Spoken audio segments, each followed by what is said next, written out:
The morning fog lingered like a quiet secret over the English countryside. Birds stirred in the hedgerows, and the narrow road leading into the university town of Dalesbury was barely visible through the mist. The hum of a vintage Norton motorcycle echoed gently before slowing to a stop. Callum Wren, a 23-year-old literature student with wind-tousled hair and a thoughtful gaze, pulled off his gloves. He noticed her before he heard her voice. A woman stood beside a small olive-green Vespa, kicking the starter with growing frustration. Her maroon wool coat flared slightly in the breeze, a beige scarf wrapped around her neck. She looked composed, but her eyes betrayed a certain urgency. Callum hesitated. He wasn't the type to approach strangers, especially not women alone on misty roads, but something in her posture, not distressed, just stuck, nudged at the corner of his conscience. He killed the engine and walked his bike closer. "Everything all right?" he asked, voice cautious but kind. The woman glanced up, startled at first, then softened. Her features were elegant, framed by loosely pinned chestnut hair. "I think the battery's dead," she said. Her accent was polished, the kind that suggested private schools and a London flat she didn't miss. "No signal out here either," Callum said, pulling out his phone and confirming the dreaded no service. "I could give you a lift into town. If you're comfortable, that is." She studied him for a moment. Not long enough to seem rude, but just enough to assess. He had gentle eyes, and he was already offering, not pushing. "I suppose I don't have many options," she replied with a faint smile. "Thank you." Callum handed her his spare helmet, helped her onto the back of the bike, and kicked it into gear. The Norton rumbled to life, and soon they were gliding through the fog, the town slowly emerging from the gray like a memory returning. Neither spoke for the first few minutes. It wasn't awkward, just still. The wind carried the scent of wood smoke and damp earth. She clutched the sides of his coat, her grip light but certain. He glanced at her reflection in the side mirror, calm, curious, unreadable, as they neared the edge of town. She leaned forward slightly, speaking near his ear. "What's that written on your tank?" Callum smiled, glancing down at the hand-painted words scrolled in looping cursive. "We are all stories in the making." "It's from a book my mom used to read," he said over the engine. "Stuck with me."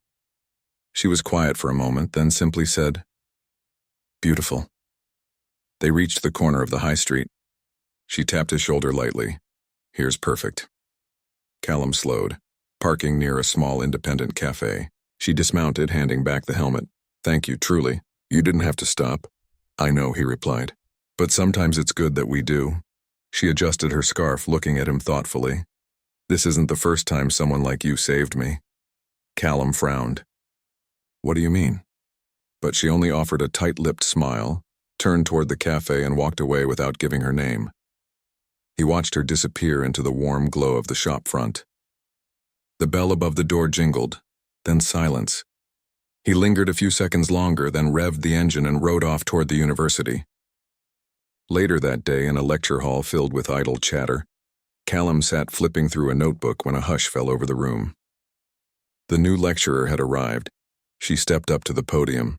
Callum's stomach dropped. It was her. He sat frozen in his seat, staring at the woman standing behind the podium, the stranger from the roadside, the woman he had offered a lift to only hours ago, whose name he still didn't know. Now she stood in front of 100 students in the university's main lecture hall, as composed and distant as if they'd never met. She didn't look at him, not once. Her posture was perfect, her voice measured. "Good morning. I'm Dr. Quinn, your new lecturer in communications and narrative theory. I know I've come in midterm, but I trust we'll catch up quickly. Ela Quinn." The name meant nothing to Callum until now, and yet it felt like it should mean more. She continued, introducing herself. "Oxford. Guest lectures at Stanford. A recently published paper on memory and identity in storytelling," but none of that mattered to Callum. He was still stuck in the quiet shock of seeing her again and the eerie way she acted as though they were strangers. Their eyes met only once. It lasted no more than 2 seconds. And in those 2 seconds, Callum searched for something. Recognition, surprise, even a trace of a smile. Nothing. It was as if she'd never seen him before in her life. Callum sat by the window of Hollow and Pine, the quiet bookstore cafe near campus, stirring a cup of black tea that had long since gone cold. Outside, golden leaves spun in lazy spirals down the cobbled street. Inside, his mind replayed the lecture. Quinn's calm voice reciting the line from his bike. We are all stories in the making. It couldn't be a coincidence. No one else knew about that quote. His mother used to whisper it to him as a child just before bedtime. He'd painted it onto his bike tank when he turned 18. Right after she passed, it was personal. Sacred, and now it had echoed across a lecture hall, straight from the lips of a woman who pretended she didn't know him. His thoughts were interrupted by the bell above the door she entered with her usual grace, camel coat belted neatly at the waist, gloves tucked under one arm, a leather-bound journal clutched in her hand. She ordered a coffee and took a table in the corner. Unaware, or pretending not to be, that Callum was there, he watched her from behind a stack of poetry books. She looked out of place, like a painting hung in the wrong room, sophisticated, distant, unknowable. But there was something in her posture that gave her away, the way she kept glancing at the door, the subtle tension in her shoulders. She wasn't as composed as she wanted the world to believe. Callum hesitated, then stood. He wasn't going to ask again. He just wanted to see. He moved toward the counter to pay when something caught his eye. Ara had dropped her journal. It lay slightly open on the floor just beneath her table. He bent down instinctively to pick it up and saw it. A photograph tucked into the front cover. It was old, slightly bent at the corners. The edges were worn, but it was unmistakable. A child, maybe 6 or 7, standing in front of a crumbling red brick house. And in the blurred background off to the left, a boy with messy hair crouched near a scooter. It was him, Callum, same crooked fringe. Same denim jacket. He remembered the day vaguely. It had rained. He'd found a stray puppy behind the house and tried to coax it out. He picked up the journal, stunned. Ara had already turned. Her face paled when she saw the photo in his hand. You dropped this, he said quietly. She took it from him slowly, fingers trembling just enough to betray her cool exterior. Thank you. Callum held her gaze. Why do you have that photo? For a second, she didn't speak. Then she said softly, I didn't realize it was you. Not at first? The boy in the background, he wasn't the focus. I took the picture for a different reason. Why? Callum asked. Why were you there? Ara looked down. Her voice, when it came, was barely audible. That house belonged to a woman I interviewed. She was writing a memoir before she passed. I was collecting stories. That photo, it stayed with me. I always felt there was something in the background that mattered more than the foreground. Callum blinked. So you kept a picture of a stranger. Me. She looked up now, eyes vulnerable for the first time. Because something about you seemed familiar even then. And now, she let the sentence hang. Callum stepped back, unsure whether he felt exposed or seen. Absolutely. Here's the fully edited continuation of your story in American English. Starting from where we left off, Callum stepped back, unsure whether he felt exposed or seen, and continuing all the way to the emotional ending. I've polished grammar, style, and flow to match a cinematic narrative tone. Something else was going on here, a coincidence too strange to ignore. A line from one of Callum's favorite books floated into his mind. Sometimes the story finds the reader before the reader knows there's a story. And now, he was beginning to believe it. Rain tapped lightly against the tall arched windows of the university's east wing, where the old lecture halls whispered with memory. It was late afternoon and most students had already gone. The corridors echoed faintly with footsteps and the occasional squeak of wet boots on polished floors. Callum stood outside Dr. Quinn's office, heart thudding. In his hand was a worn paperback, The Gathering Light, the book his mother had once gifted him. He didn't plan to give it to her, but it grounded him.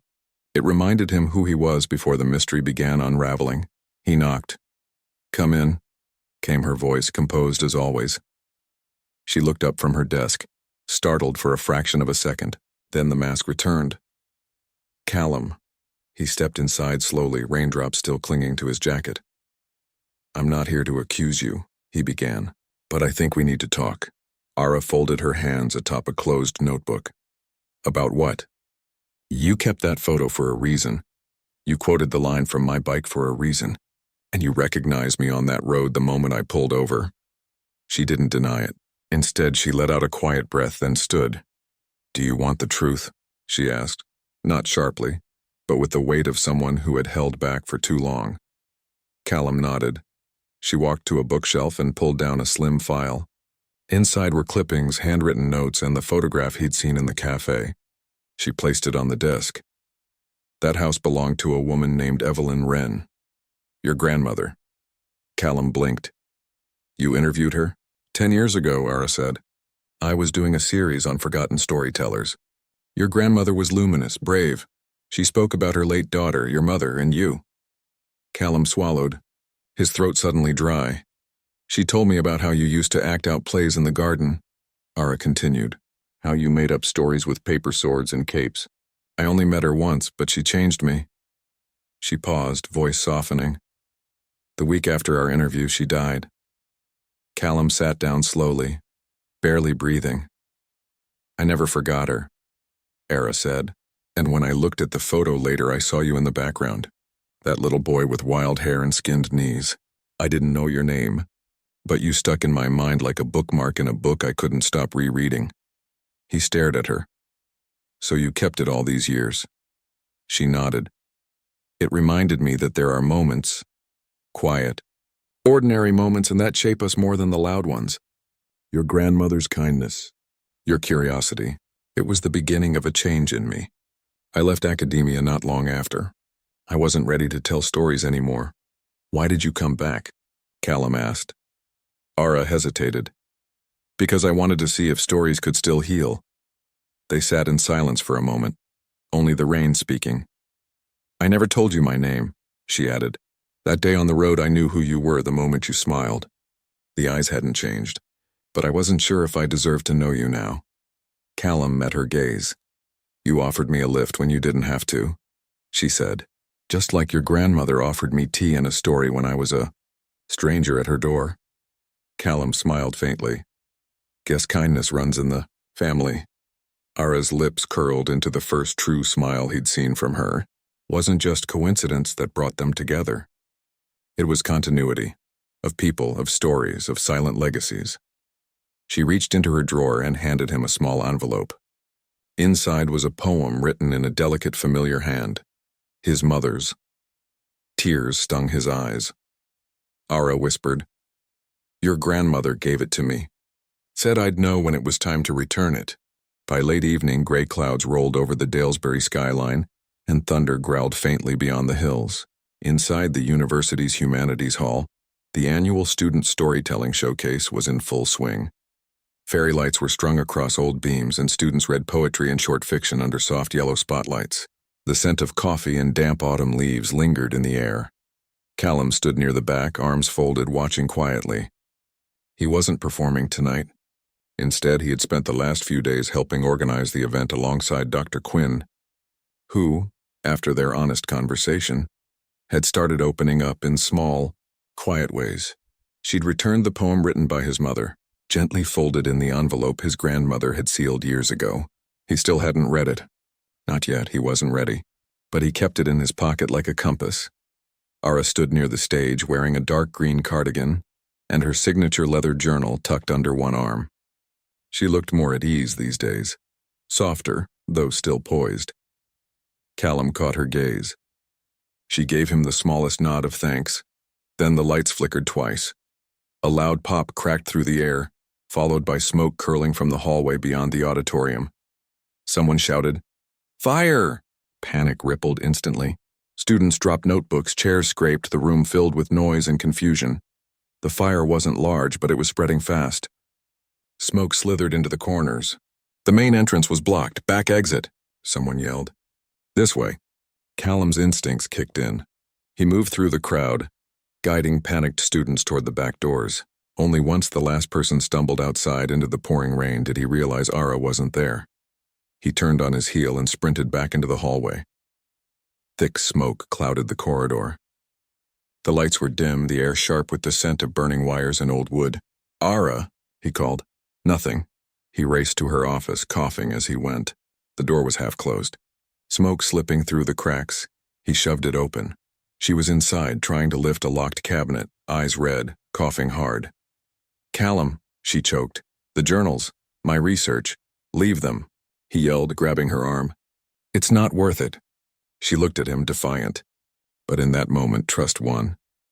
He took her hand and led her out, one arm around her as they half ran, half stumbled through the haze. The fire hadn't spread far yet, but it was enough to choke the air. He pulled off his jacket and pressed it over her mouth, guiding her through the emergency exit and into the cold night. They collapsed just outside the building as campus security rushed in behind them. Ara coughed violently, but managed to sit upright. Her face was pale, streaked with soot and rain. You came back for me, she whispered, shivering. You came back for me first, Callum said simply. She looked at him, really looked. You could have been hurt. So could you. But that's not how stories end, is it? She gave a weak laugh, wiping her eyes. No, sometimes they begin in the middle. Callum reached into his pocket and held up the unopened poem his grandmother had passed to her all those years ago. I think I'm ready to read this now. She smiled through trembling lips. Would you like me to read it with you? He nodded. They sat there on the damp ground beneath the blackened walls of the Humanities Hall. Two survivors bound not by fire, but by memory, kindness, and the invisible threads of a story that had waited years to find its next page. A year had passed. The old Humanities Hall had been rebuilt, brighter, more modern, but still wearing its history in the small ways that mattered. A stained glass window had been preserved, and beside it a plaque now read, "In honor of stories saved, and stories still untold." The spring graduation ceremony was in full swing. Students in black gowns lined the central green, flashes of color beneath their robes, proud families sitting under canvas tents cheering as names were called. Callum stood near the edge of the stage, diploma in hand, wearing a charcoal suit beneath his gown. His hair was a little neater now, but his eyes hadn't changed. They were still thoughtful, still searching for meaning. Ara sat toward the front, clapping politely with the faculty. She looked radiant, not glamorous, just present. A calm had settled over her since the fire, since their shared turning point. When Callum's name was announced as the recipient of the Dean's Narrative Award, the crowd applauded louder than most, but it wasn't until he was invited to speak that the field truly hushed. He stepped up to the microphone and took a moment before he spoke. When I first came to this university, he began, I believed stories were something we studied, like architecture or history, pages with edges, narratives with neat endings. He paused. But I've learned that some stories don't live in books. They live in strangers, in silence, in choices. He scanned the crowd until his eyes found hers. There was a day, he continued, when I offered a stranger a ride into town. I thought I was just helping someone with a broken scooter. What I didn't know was that I was picking up a piece of my own past. The audience leaned in. Even the wind seemed to still. That woman knew someone I'd lost. She carried a memory I didn't know was still alive. And when everything burned and we stood in the smoke, I realized that stories can be salvaged, even if they've been silent for years. He smiled, not broadly, but with quiet conviction. So if you ever find yourself on a quiet road and see someone stuck, stop. Not because you have to, but because kindness has a way of writing its own chapters. The crowd erupted in applause, slow at first, then rising like a wave. Ara didn't clap. She simply sat with one hand over her heart, her eyes glistening. Later that afternoon, as the campus emptied and the sun dipped low behind the rebuilt Humanities Hall, Callum found Ara near the garden path where poetry readings used to take place. I didn't know you were going to say all that, she said softly. It felt right, he replied. I wanted to honor everything. She handed him a small wrapped box. Inside was a miniature wooden Norton motorcycle, hand-carved with a tiny inscription etched into the tank. We are all stories in the making. Callum laughed. You remembered. I never forgot, she said. There was a quiet moment between them. Not romantic, not unresolved. Just human, a bond made of memory, forgiveness, and understanding. I'm leaving next term, she added. A position in Scotland. It feels like the next page, Callum nodded. It should be. You deserve to write new stories. So do you, she said. Start with the one you've lived. People need to hear it. He reached into his satchel and handed her something in return, a printed manuscript. The title read The Road to Quinn by Callum Wren. She smiled, eyes shimmering. So you did write it? I didn't, he said. It wrote me.